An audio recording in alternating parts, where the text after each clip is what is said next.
de João, capítulo 14, do verso 26 em diante. Tem a Bíblia sobrando aí não, Michele? Não, Bia está compartilhando lá com a Margarete. 14, 26 em diante.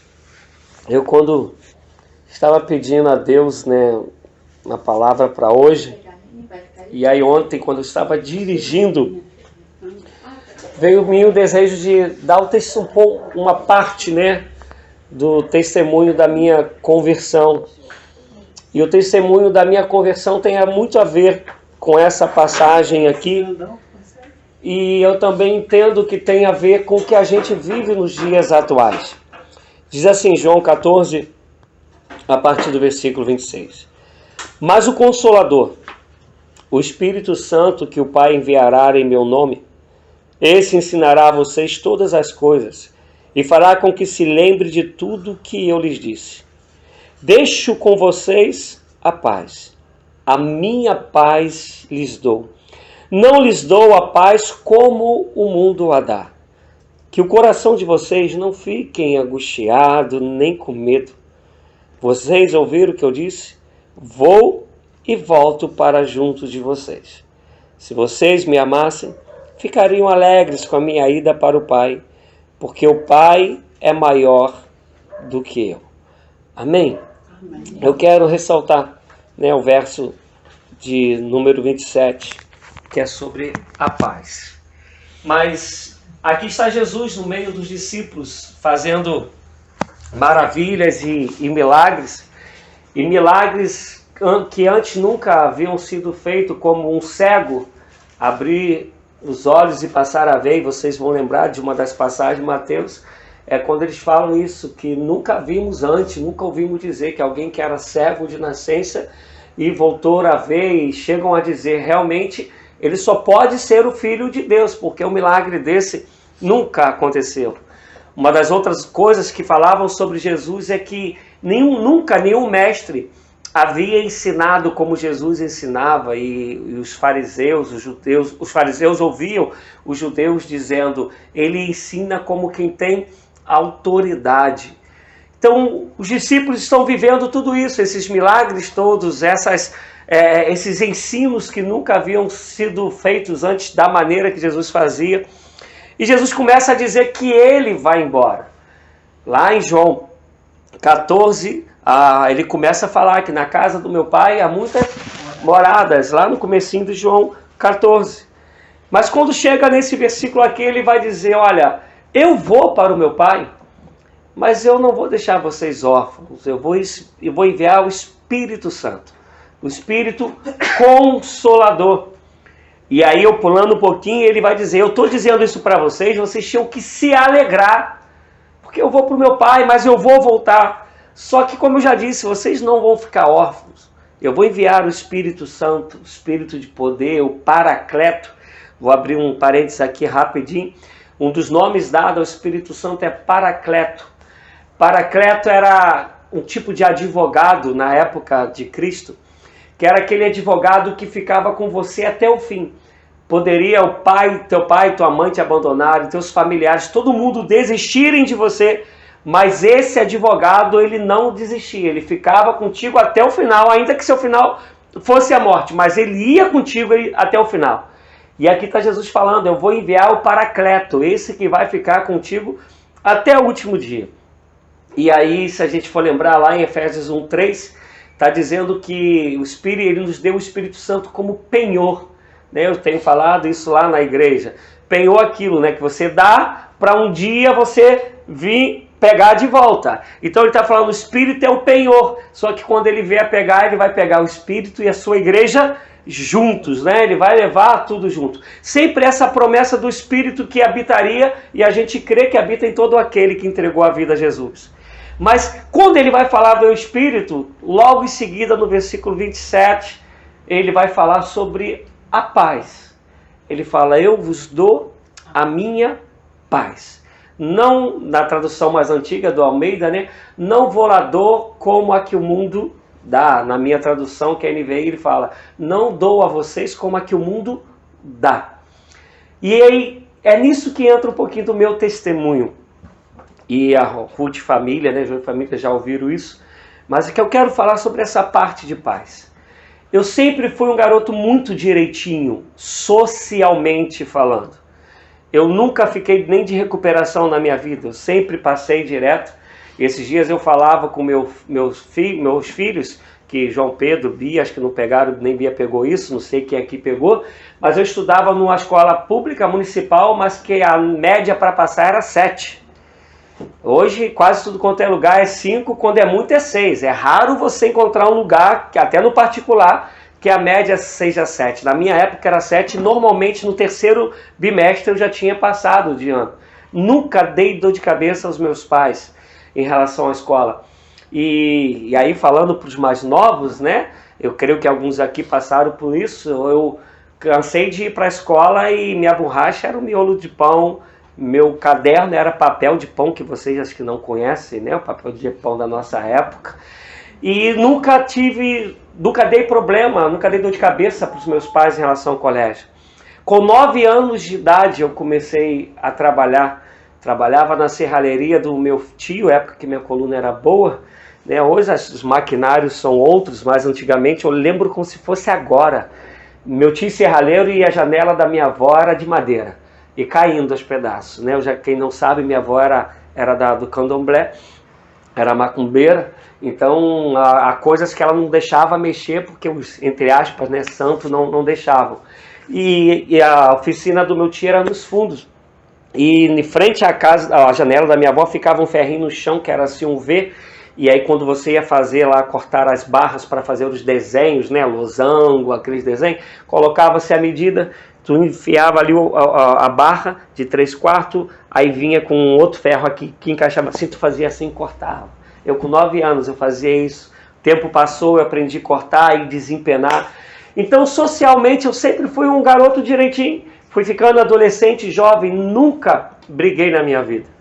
Não sei, e não vem com esse papo que eu era de dentro de casa, não. Jogava, a única coisa que eu não fiz foi soltar pipa, que eu, até hoje, pipa não dá.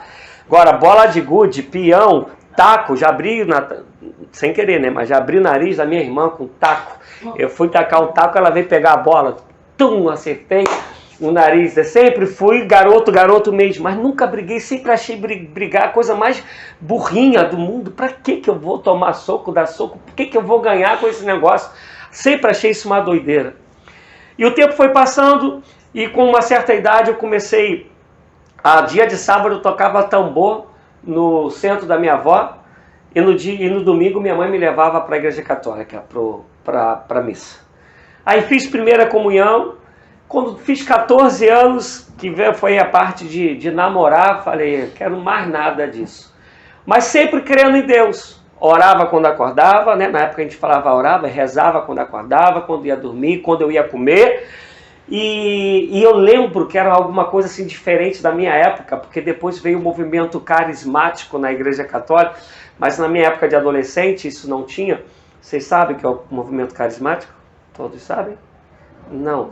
É quando a igreja católica ela começou a falar do Espírito Santo, né? Porque ela começou a perder muita gente pro evangelho, e uma das coisas que o evangelho fala do Espírito Santo, dos dons espirituais, então começou esse movimento também carismático de falar de dons.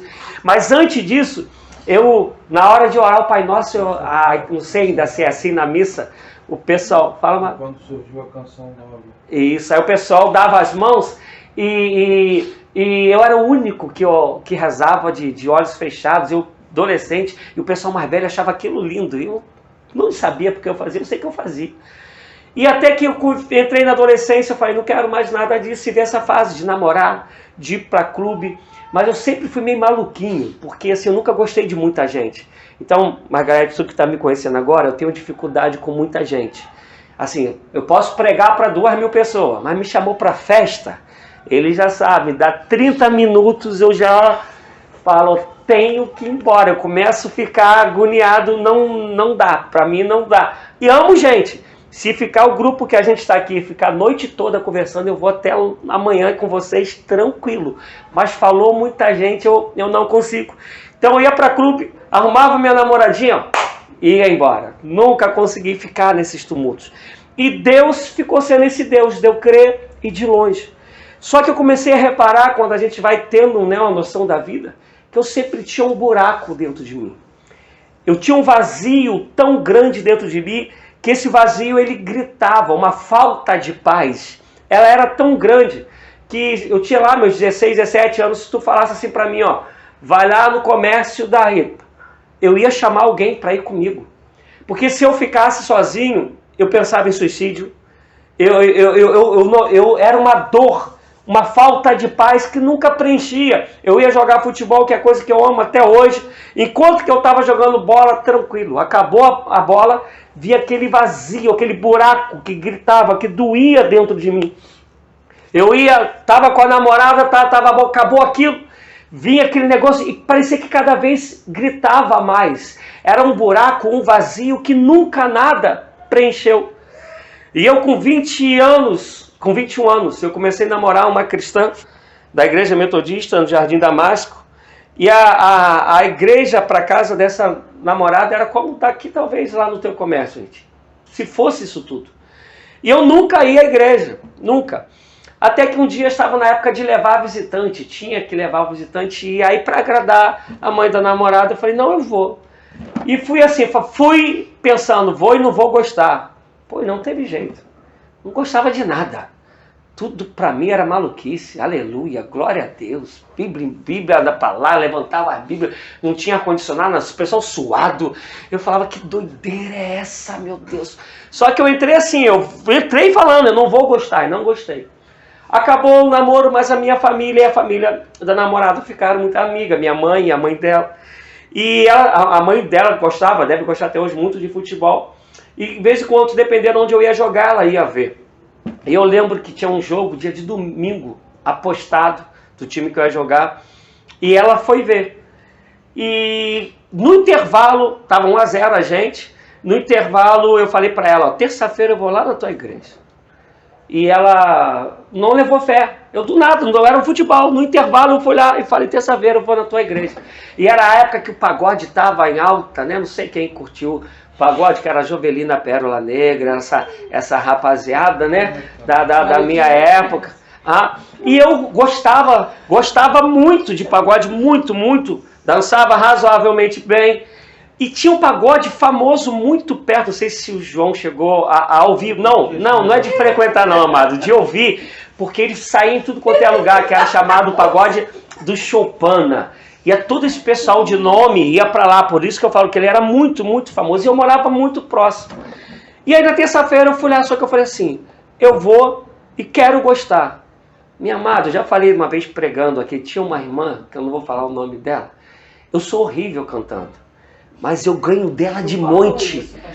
De monte. Não, tu não tem ideia. Tu não tem ideia não, Moniquinha. Não tem. E eu achava lindo ela cantando. Ela cantava, eu, aleluia, glória a Deus, né? E o pessoal olhava pra minha cara assim, e falava assim, esse jovem tá muito doido mesmo, não é possível. Aí ela acabava de cantar, eu puxava a palma. E comecei a ir numa terça-feira, outra. Quando eu me dei conta, eu estava mais de um mês indo e não tinha mais aquele buraco dentro de mim. Eu lembro que não tinha celular, não tinha Nextel, era orelhão. E aí eu parei em frente a um orelhão, que era em frente ao pagode do Chopin, para ligar para uma namoradinha da época. E eu peguei o telefone em frente ao Chopin e falei, gente, tem mais de um mês que eu não vou a nenhum pagode. Por isso, abrindo aqui um parêntese, algumas pessoas me condenam, mas é o que eu creio. Eu não creio que apelo converta ninguém. Eu creio que o Espírito Santo que convence o homem, e se o homem falou sim, né, Margareth? Se o homem falou sim, eu fiz apelo algum dia para você? Não, mas eu sei da conversa que você teve com Michele. Se o Espírito Santo trabalhou e você disse sim, minha amada, não tem jeito. E já tinha mais de um mês que eu não ia nada. E na igreja comecei no domingo, comecei no culto jovem, teve um domingo que a pregação foi para o jovem. E aí essa minha ex-namorada falou assim, você quer ir lá na frente aceitar Jesus? Eu falei para ela, mas eu já aceitei Jesus, não está vendo que eu estou aqui, eu sei que fui meio mal criado nas palavras, né? Aí eu falei assim, não está vendo que eu já estou aqui um tempão? Não, que eu tô aqui um tempão, ela, Não, mas tem que ir lá na frente. Falei, tá bom, então vou. Aí fui lá na frente. Isso há 28 anos atrás. E eu lembro que quando eu me converti, meus amigos de infância falavam, ih, você é fogo de palha. Daqui a pouco tá aí, não dou 2 anos. O falecido pai dessa namorada, ele falava assim, cansei de ver isso. Daqui a pouco já vai embora. E há 28 anos que isso aconteceu. Eu nunca me desviei. Eu nunca tive mais um buraco dentro de mim. Porque eu sei que essa paz que diz aqui, ela habita em mim. E normalmente quando a gente pensa em paz, Margareth, a gente pensa em paz, ser ausência de conflito. Não, o conflito pode estar aqui fora. O conflito pode estar aqui. Mas aqui, ainda mais quando você vai orar, quando você fala com Deus, quando você lê a palavra, vem a paz dentro de você que você não sabe explicar. O mundo está acabando do lado de fora. Mas dentro de você é uma paz que nenhum psicólogo vai dar. Que nenhuma religião vai dar. E eu amo a ciência da psique, eu amo psicologia, eu amo psicanálise, né? Eles aqui sabem o quanto que eu leio sobre essas coisas. Amo isso, amo. Mas quem já fez aqui terapia com psicólogo, você vai ver que o psicólogo ele nunca te dá a solução. Ele sempre te ensina a lidar com aquilo que você está vivendo. Mas ele nunca resolve o negócio para você, porque não tem como. Só quem resolve aqui dentro. É só Jesus. Ninguém mais tem poder para isso. E aí eu quero abrir uma outra passagem, eu quero que tu abra comigo para ler, para a gente entender que paz que Jesus deu, que ele falou assim, não é como a que o mundo dá. E aí eu vou repetir algo que eu tenho falado em algumas pregações e já falo há anos, porque a gente vive um tempo onde se crê que é o dinheiro que vai trazer a felicidade, né? Meu cunhado, que graças a Deus assim, ele respeita muito o que eu prego, a minha postura, e ele não é cristão, ele é coronel da PM, reformado, e aí ele fala assim para mim, ele fala para todo mundo, dinheiro não traz alegria, mas manda buscá-la, né?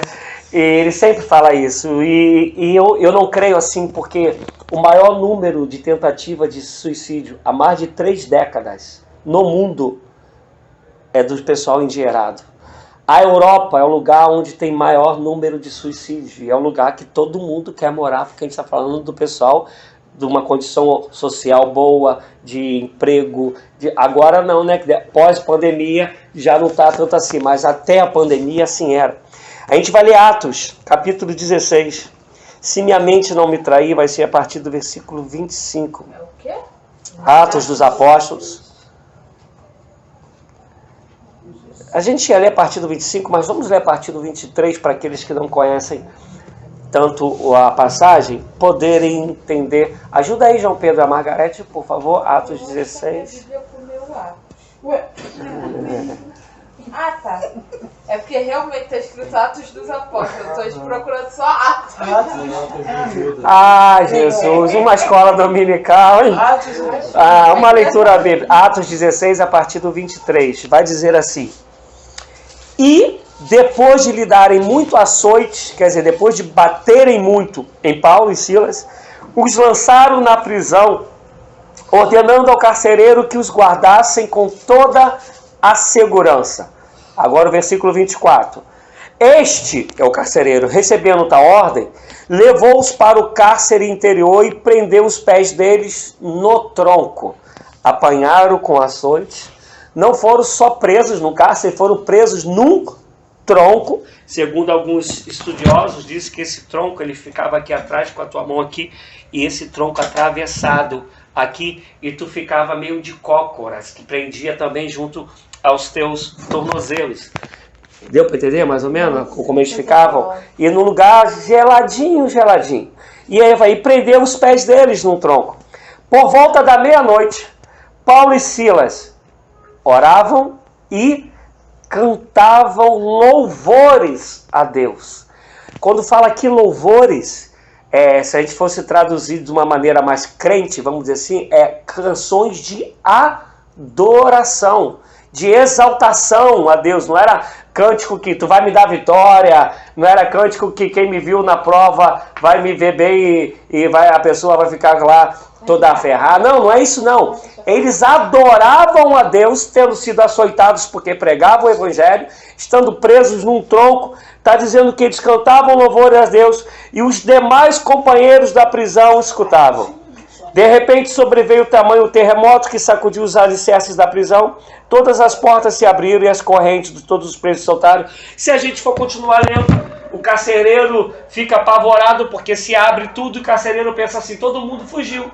E Paulo vai falar, não, ninguém fugiu, está todo mundo aqui. Depois o carcereiro fala assim, o que eu preciso para poder ser salvo, ser batizado? E é aquela frase, aquele versículo que a gente tanto conhece, creia no Senhor Jesus, será salvo tu e a tua casa. Mas não é isso que eu quero falar dessa paz. Como alguém consegue ter sido açoitado porque pregou o evangelho?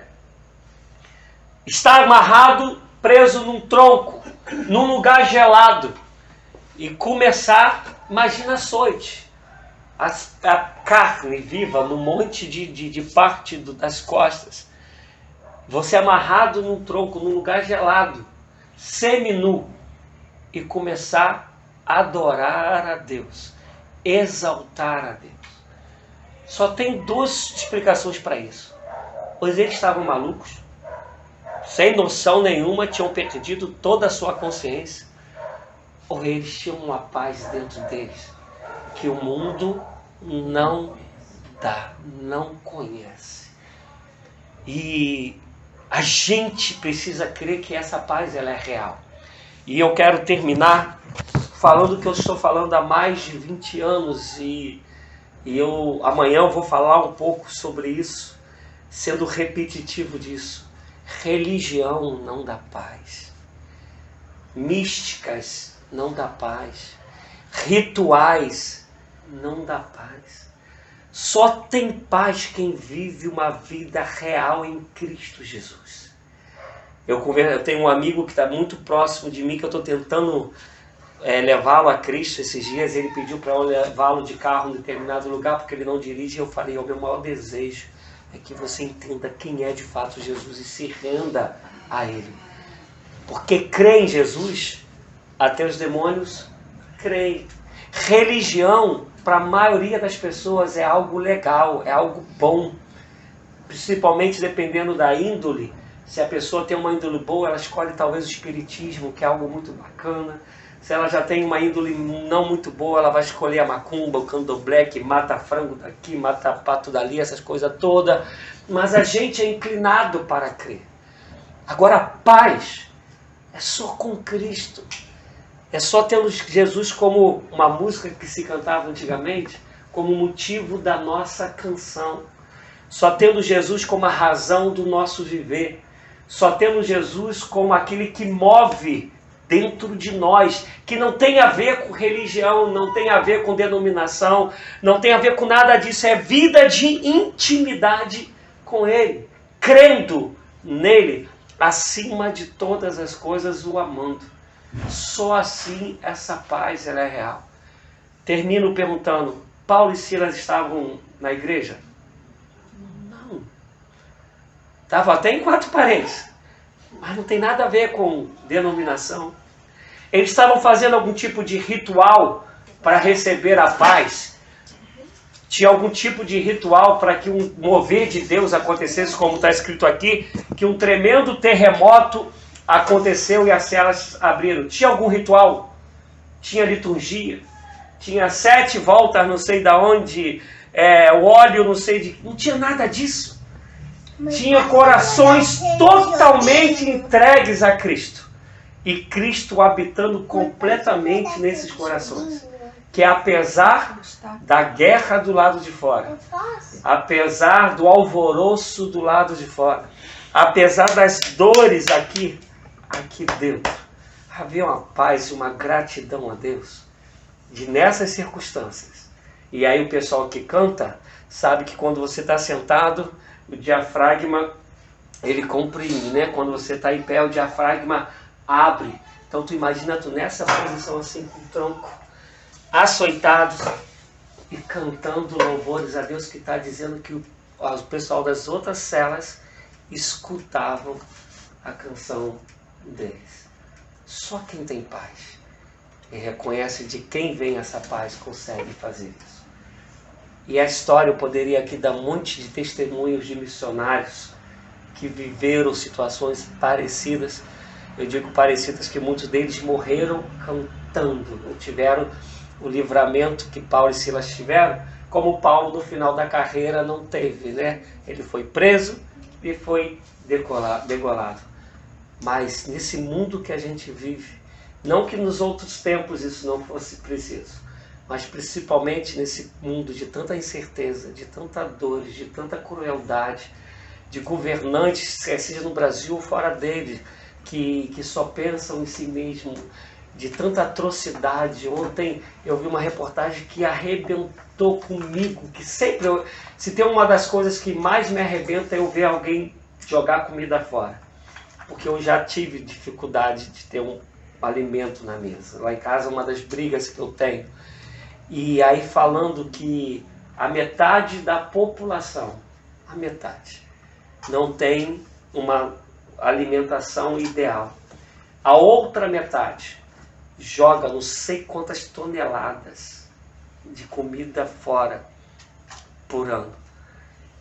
E isso arrebentou comigo, mostrando uma senhora que ficava cerca de 2 dias para juntar 60 latas, para ganhar R$3. 60 latinhas. E esse mundo cruel que a gente vive, desigual. E para ter paz nesse mundo, só realmente com Cristo Jesus. E eu termino só lendo de novo João 14, 20, João, para ficar bem no nosso coração. Vocês abrem aí, eu vou lendo. Eu vos dou a minha paz. Não é do outro, a paz é dele. Vos deixo a paz. Não vou lá dou como a que o mundo dá. Creiamos nisso e vivamos em paz e nessa paz, em nome de Jesus. Amém? Sabendo que a hora é avançada e que a gente vai para aqui, eu vai para longe,